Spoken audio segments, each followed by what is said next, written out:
we'll go ahead and get started. Welcome to the Orange Police Department. I'm Lieutenant Jennifer Amat. Also joining us today, we have the Orange Police Captain Dan Adams, Orange Police Chief Tom Casella, Orange Mayor Mark Murphy, and Orange County District Attorney Todd Spitzer. To start, I will be recapping the tragic event that occurred last night, and I will be providing additional information that has become available. Last night at approximately 5:30 p.m., the Orange Police Department received multiple calls of shots fired in the area of 200 West Lincoln in the city of Orange. Officers arrived on scene and determined shots were actively being fired in the business complex at 202 West Lincoln. Officers immediately approached the building, however were unable to enter the courtyard due to the fact the gates had been locked from the inside. It appears the suspect used a bicycle-type cable lock to secure the gates from the inside on both the north and the south sides of the courtyard. Two officers engaged the suspect from outside of the gates, and an officer-involved shooting occurred. Officers were able to force entry through the gates and entered the courtyard. Upon entry, officers located a suspect who was injured and he was taken into custody. Additionally, officers located two victims in the courtyard area, one of which was a 9-year-old boy who was deceased. An adult female who had also been shot was found with the boy. Officers immediately rendered aid to her. That female victim, along with the suspect, were each transported to a local hospital where they both remain in critical but stable condition. Officers then quickly began a systematic search of the business complex and located 3 deceased victims. One female adult was located upstairs on an outdoor landing. One male was located inside one office building. One adult female was also located inside of a separate office building. The suites where those victims were located have been identified as the Unified Homes business. Investigators have recovered several items at the scene, including a semi-automatic handgun and a backpack containing pepper spray, handcuffs, and ammunition, which we believe belonged to the suspect. Our initial response included approximately 20 police officers and was followed by approximately 30 investigators, along with the FBI and ATF. We are also working with the Orange County District Attorney's Office, who responded to handle the officer-involved shooting portion of the incident. Our investigation is still ongoing at this location, and the surrounding streets in the area remain closed at the time. We are continuing to learn more information as the day progresses. At this time, I cannot release the identity of any of the victims due to the fact next of kin have not yet all been notified. I can confirm the deceased are 1 male adult, 2 female adults, and 1 9-year-old boy. 1 female adult remains at the hospital along with the suspect. The suspect has been identified as 44-year-old Aminadab Gaxiola Gonzalez, with a last known address in Fullerton. A photo will be provided at the conclusion of this conference. The preliminary motive is believed to be related to a business and personal relationship which existed between the suspect and all of the victims. It appears all of the adults were connected either by business or a personal relationship, and this was not a random act of violence. The child is believed to be the son of one of the victims who worked at the business. Like I mentioned earlier, as soon as next of kin notifications are made, we are hopeful to be able to release the names of the deceased victims. To reiterate, this appears to be an isolated incident, and we believe everyone knew each other, whether through a business or personal relationship. Investigators will remain on scene throughout the day until the investigation is complete. If anyone has any information about the incident, we would ask them to call the Orange Police Department. I will now turn this over to Orange Police Chief Tom Casella. Thank you, Lieutenant Amat. Our hearts go out to the victims, their families, our community, and our police department and firefighters. I want to assure everybody that every resource necessary is being committed to this investigation. I want to thank our law enforcement partners, fire department personnel who responded to this horrific event. Finally, I couldn't be more proud of our Orange police officers who responded and engaged the suspect and the detectives who are investigating this crime. Thank you. And I'd like to invite Lieutenant Amat back up. I would now like to invite up our Orange County District Attorney, Todd Spitzer.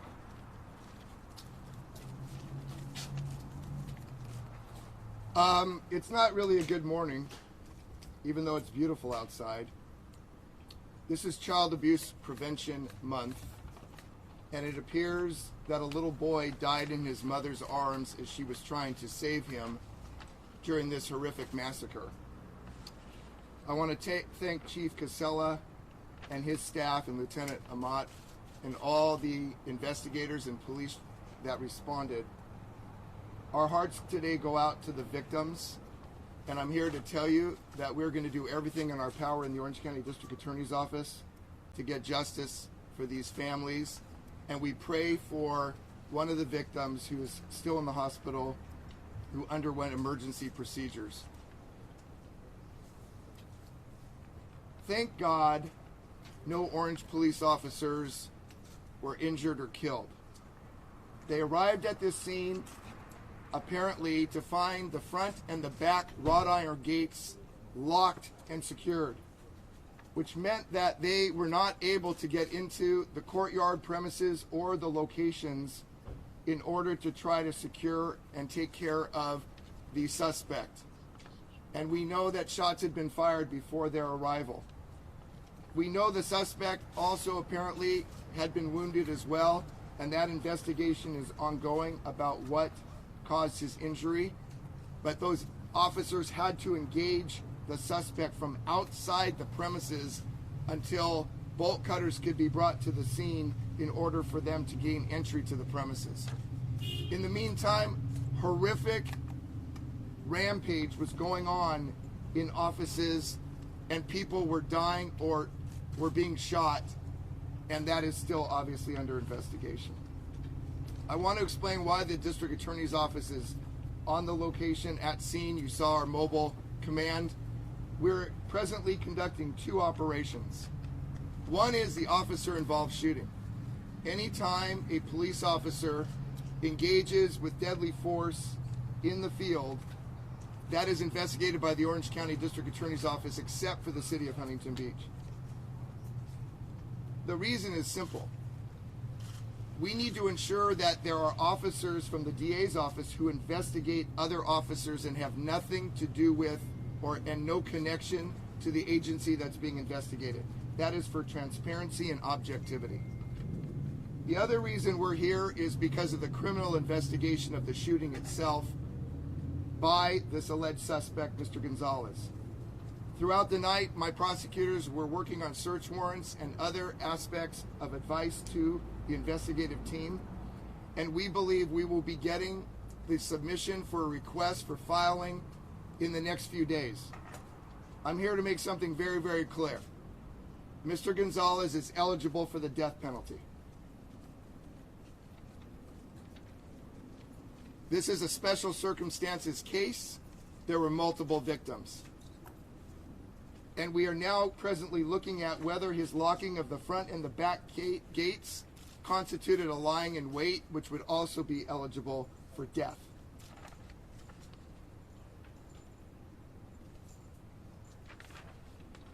I can't tell you how much I appreciate you being here today and getting the word out. And I have to tell you that I think the public wants to know this was not random. The randomness of violence could obviously really scare an entire community. It appears, and we'll know a lot more as more facts come out, but it appears that the suspects, as Lieutenant Amat indicated, were known. The victims were known. They were all known to each other. It is a horrible, horrible tragedy that Mr. Gonzalez made a decision to use deadly force to deal with issues he was dealing with apparently in his life. but he will suffer and face the consequences. Thank you. I'd now like to invite up our City of Orange Mayor, Mark Murphy. I'm sorry that we're all here meeting like this over this issue. I think first and foremost, our thoughts and prayers go out to the families of the victims. I can't even imagine what they're going through now, but I ask the entire community to put those thoughts and prayers and support and lift up those victims' families. I'm extraordinarily proud of our police department, our fire department, our safety services, all of our brothers and sisters that came to the aid on this call, the district attorney's office and Todd Spitzer, for the rapid response, the effective response, and the minimization of harm that took place last evening. With all that said, I ask you again, please, thoughts and prayers, and understand that this will be pursued to the fullest extent. Thank you. Thank you, Mayor. At this time, we will try to answer a couple of questions. There was Mr. Spitzer made mention that the young boy was being held or was near, you said, mother. That had not been mentioned prior. Are we to believe that the one male victim killed was the boy's father? Can you discuss that at all? The distinctive relationships in that particular incident are still under investigation. At least at this time, it is believed that there was one of the women victims who was embracing that child apparently after he was shot. And that's how they were found.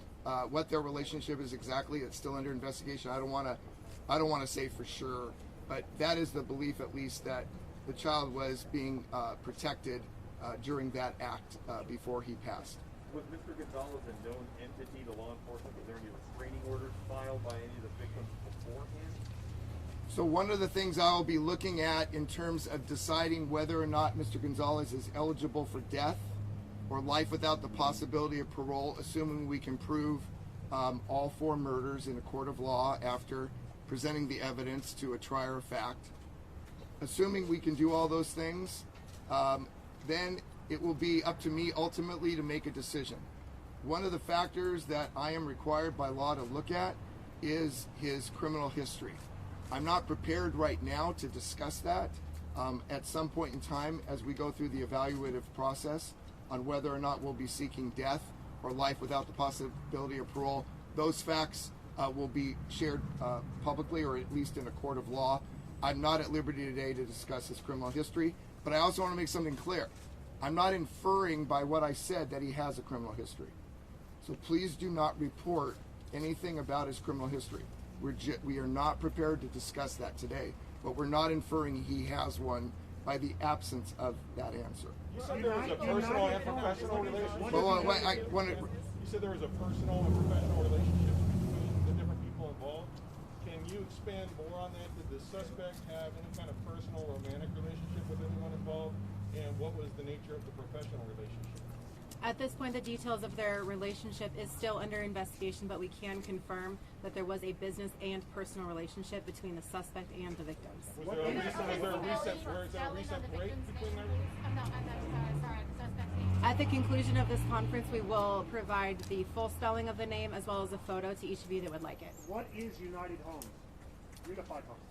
At this point, that's all we have is the name, and that information is not available to us. Other businesses filled with people, did the gunman pass over other people and specifically target the people connected to this business?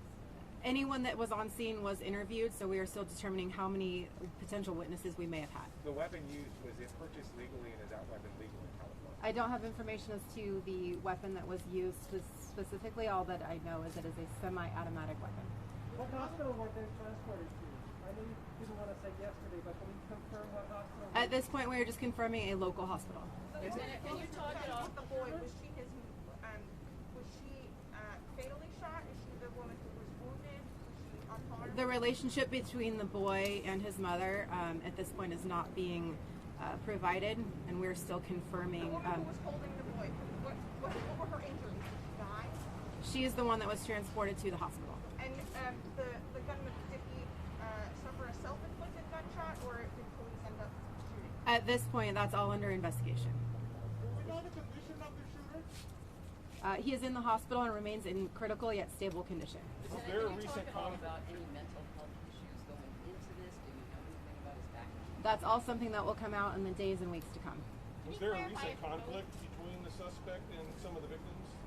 Again, that's something that's all under investigation Do currently. we know if the gun was registered to the suspect? The registration information is not available at the time. Can you clarify for both of the offices were unified homes? That is correct. Separate Both suites offices? were unified homes. So no other businesses were impacted by the direct incident? As far as Correct. Victims being Correct. No other businesses. Everyone had a connection to this one? Yes. Where was the suspect from? The suspect's last known location address was in Fullerton. Do you mind spelling his name? It was said very quickly. Obviously, it was Absolutely. a unique name. Can you spell that slowly for us?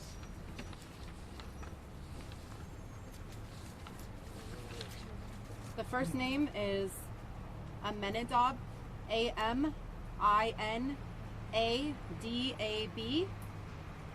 Gaxiola, G-A-X-I-O-L-A, Gonzalez, G-O-N-Z-A-L-E-Z.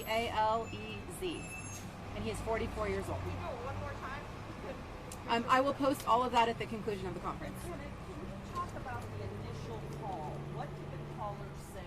Was it a 911 call? And how did this go out? We did have several calls from people in the area, all reporting shots fired.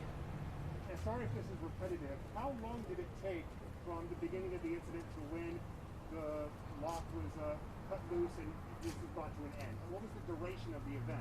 It was all within several minutes. I can give you a more specific time frame probably at a later conference. How soon did the police arrive? Police were on scene within seconds, if not minutes. Oh, they were in the area. They were in the area, yes. Todd, can you address whether we're seeing here in our county and as you communicate with other district attorneys as these lockdowns are lifted, as things change, are we seeing a great deal of crime and increase? What is the trend right now? What are you seeing? Well, we know during the pandemic that child abuse and elder abuse were underreported significantly because individuals in those frameworks were staying at home, they weren't in school, and the elderly weren't going to banks.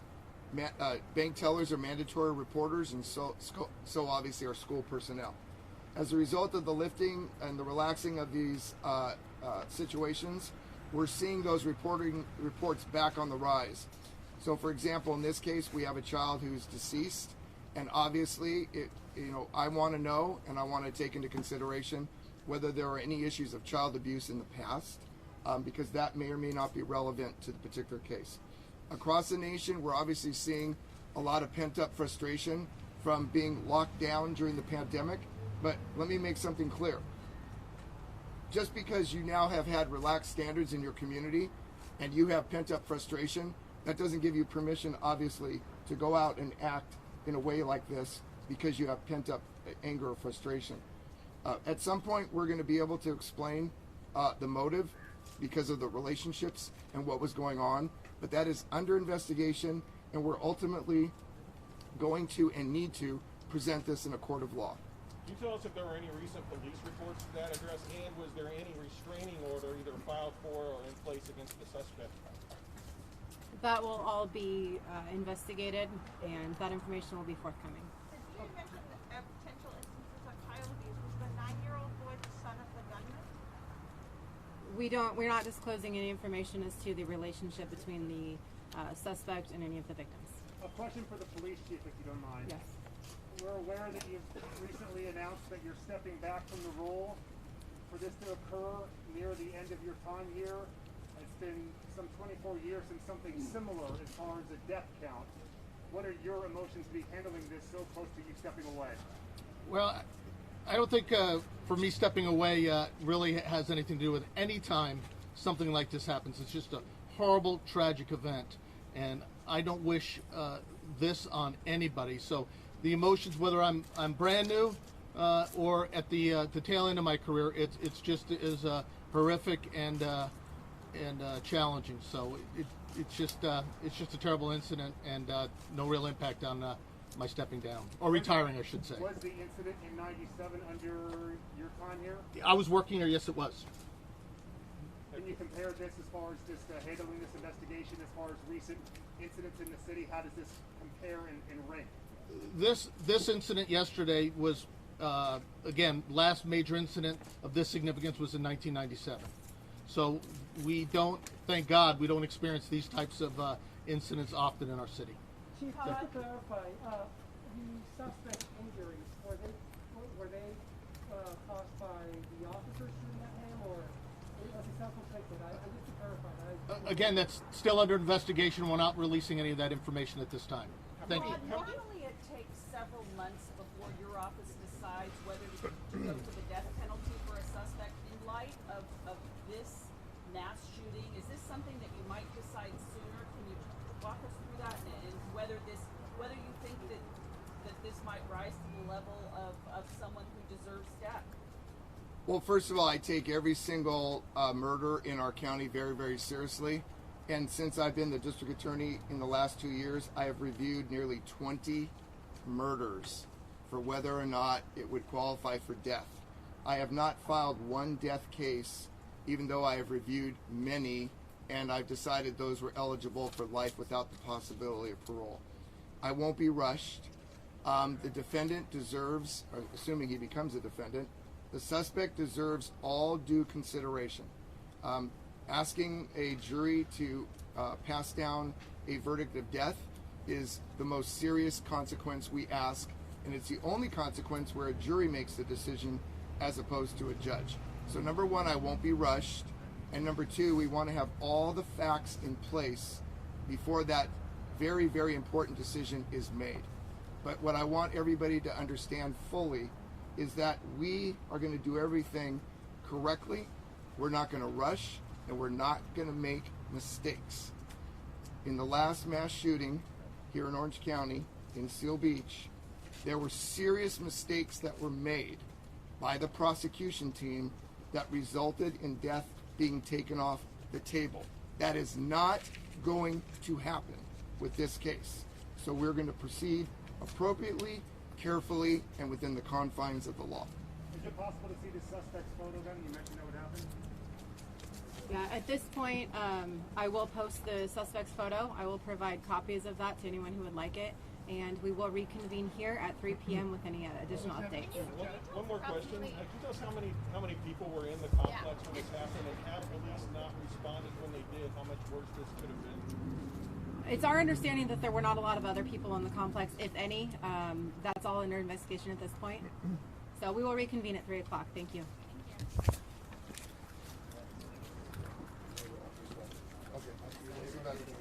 Yeah.